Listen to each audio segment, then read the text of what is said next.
Hi everyone, this is Neeraj from NS Automation. Today, in this video, we are going to discuss the basics of Java, the installation and the configuration of Java. So, without wasting a time, we are moving to our video. So, firstly, what are the content we are going to discuss in this video? First, the introduction of Java, or you can say that the history of Java. Then why we need Java, or you can say why we have chosen Java as a programming language or the language to automate the website. Then from where we have to install the Java, and after installing the Java, what things we need to configure into the system. After this, after all the installation, we have to see what is JDK, JRE and JVM and what mechanism inside it. After that, what IDE to run the Java program. After all the things, we will going to write the first program in Java, try to execute it and try to understand the keywords which we have used in the program to write the Java program. So moving on to the first slide, it's introduction to Java.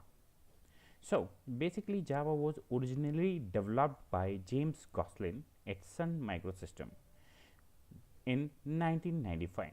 At that time it was a Sun Microsystem, but later on it was acquired by Oracle Corporation. So now it's Oracle. So Java is a very important and most used programming language. Why I said important? Because this is the language which is the base for each and every language. If you will say that any other language, take Java as in base and write the scrapping code above this. The second one is Java we have chosen because of this platform independent behavior of it, which is a very unique and does the unique bytecode that we can execute all over the operating system. So now need arises, why I have chosen the Java? So as Java is platform independent language, we don't need to write the Java program if we want to run in different platforms. Suppose that if we have written the code in Windows, we need not to write the code on Linux again. We simply want to compile the Java program on Windows, and that bytecode can execute it or run on the Linux machine. We need not to rewrite the code on Linux machine as well. So basically, what is the bytecode here? Bytecode, when we write a program in Java, that means the file in which we write the program, we save it by the .java extension. When we compile this program, then a new file is created, that is a .class file, which is the bytecode for this. So if you want to execute the program into the different system, you have to take that bytecode into the different platform and run. So create one, write once and execute it anywhere. You want to run on Mac, Linux, Windows, anywhere. Only the thing which is required, their machine should have the JVM, nothing else. Then we are talking about the second feature, which is Java is a robust. I'm saying the Java is a robust because it is highly supported language. Means to say that if you stuck in anything, or if you want to run, as I said, in different platform, different operating system, it can be. You can by the ease of Java. Also, Java also provide the automatic memory management and the garbage collection. So automatic memory management is this, that if you have created any object in the Java and the object is not required or not in use since long, so what it will do, it will automatically remove that object from the memory. You need not to do anything for this. Then third one is the Java is important because it is open source and widely used, because you need not to pay any money to anyone or do not to buy any license to read to use Java. After that, if we say that Java is a very great community support, it's a large community support. Suppose that if you get stuck in any issue, then Java you will get the resolution very quickly due to this great community effort. And thirdly, lastly, this Java is the easy to learn. Moving to the next slide, from where we need to install the Java installation and the environment variable settlement. So for this we will move to google.com, where you will download Java or JDK. You will see the first link, that oracle.com. Go into the link. Now you will see here the Java icon. So either you can download this one, or if you want to specific some version of Java, like if you want to install Java 8, Java 7, you can install directly from here. But this icon is the latest or the updated version of the Java. So if you want to click on this link, the version get automatically down. Yeah, it will navigate to the next site. Now where you have to accept the license agreement and in which Linux system, 64-bit or exe. Just download the exe. So now it will automatically download the JDK file. Now it will take some time to get it downloaded. What you need to do next, when it get downloaded, you need to double click on the exe and follow the instruction and install into your system. Once it get installed in your system, go to the control panel, go to the system, go to advanced system settings, environment variable, and when you see that the system is it get installed, it will be installed in program files Java JDK. I have installed it 1.8 version.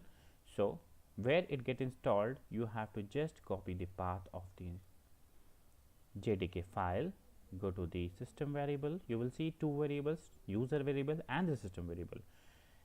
Click on new button, write Java -home/new and click on OK. So it will automatically add it into this. When you have added the Java home variable, now you have to set the path for this. Now again you will go to the path where you have the location where you have copied the path. You have to go inside the bin and copy this path. Now again go to the same and click on new, paste this. So now you have set the path to the bin folder into the system variable. Now click on OK. Now your system variable has been set up. Now what you have to do, once it get, so you go to the command prompt, just see whether the Java is installed correctly or not. Go to this is type Java -version and see, is Java installed? Yes. If you'll see that it will show you the Java version, that means it installed properly. So this, so now navigating back to the so this is the how we have downloaded, installed and the set up the environment. Now moving to the next slide, that what is the JDK, JRE and JVM. So firstly I will let you know about the JVM. JVM is a Java virtual machine. You will never find this in in physically in your system, it is a virtually in your system, and it is a layer above than your operating system which execute the Java programs.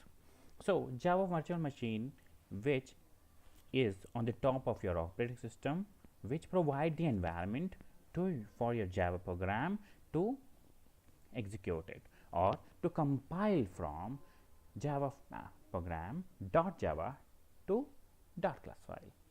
Okay, so you can say that the Java machine is which play a role to execute your to compile your program to .class file to .java file to .class file. Secondly, what is JRE? JRE is the Java runtime environment. So Java runtime environment is used to execute the program or used to execute the written program in the runtime environment. So basically it's required the JVM plus some library to execute that program. After that we will go to the JDK, that is a Java development kit. Basically it's a Java development kit is there which is required to develop the Java application. Basically you can say that the Java is a toolkit which will execute the Java program and compile it and develop a new Java application. So by understanding this, we are concluding this in a form of diagrammatically. So I will say that JRE is JVM plus required set of library to run that application or a Java program. If we are moving to the JDK, JDK is JRE plus the development tools. What are the development tools? It's like compiler, debugger, Java doc to develop any Java application. So you can say, now concluding this, that the Java virtual machine is just an environment for your Java program to compile it. Then Java virtual machine, then moving next to Java runtime environment JRE, which is a combination of JVM plus set of libraries which will execute your code or your program. After moving to the Java development kit, or you can say JDK, so JDK basically is the combination of JVM, JRE and the development tools. The development tools are the compiler, debugger and Java doc. So the combination of this is the Java development kit, which is to run the program, develop the Java application. So all you think you can use to do. So that's why I have installed the JDK into your system. Right? Now I think you have clear about it how we can check the Java into a system after installing it. Now we are moving to IDE. Which IDE we require and why we required an IDE. So if you want to write a Java program, or you want to develop a Java application, or you want to automate a website, you need to write a code in somewhere. So somewhere is the Java is the IDE, that is integrated development environment. So the IDE provides this space where you write the code, compile the code and create the Java application or automate the websites. So basically there are many, but I have figured out the two most used IDE, that is Eclipse and IntelliJ IDEA. So you can download either of Eclipse or IntelliJ IDEA, but I recommend to download IDE. Why IDE? IDE because it is the more smart than the Eclipse. So how are we going to download this IDE? So go to the Google, download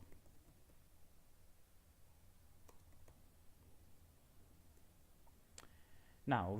You will see you have to go to the jetbrains.com link. Go to that link, go to the here, navigate to below and download this community edition. This is a free and open source tool. So we'll click on here, it will directly download your.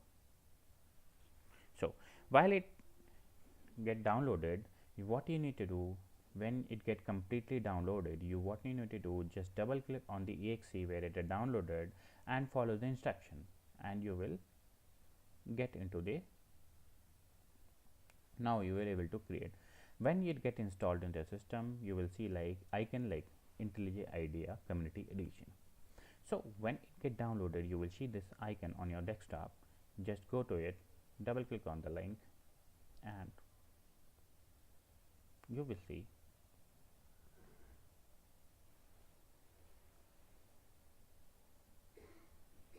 now IntelliJ IDEA is loading. So when it get loaded,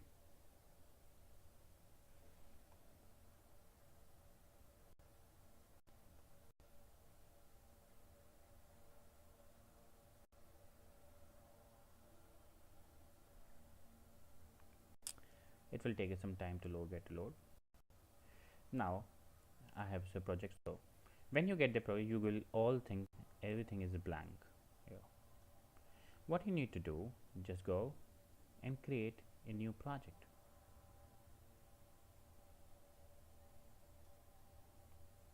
What you have to do, create a Java project.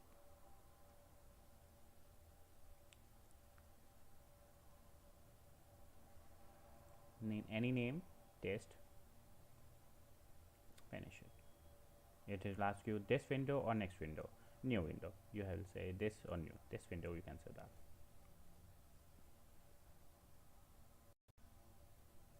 So now the test, you can see there. Now it will open one file, that is a main file. Now if you want to test that your Java is correctly installed in your system, IntelliJ IDEA is completely installed your system, just try to run this program. System, I'm not doing nothing, just printing the statement to see that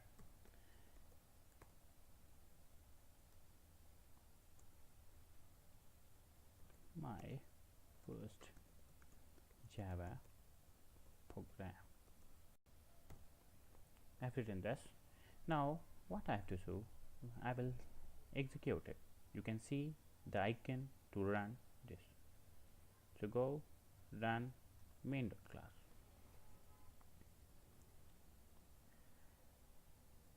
So now you will see that what I have written, it is printed on the terminal. This window is called the terminal. This is the workspace where you write the code. And now what this means, so basically this is in class, this is a public modifier, access modifier. Public means accessible anywhere into the Java application. Here static is a keyword, void is a return type, is used for return type. If you want no value to get returned by this method, you use void.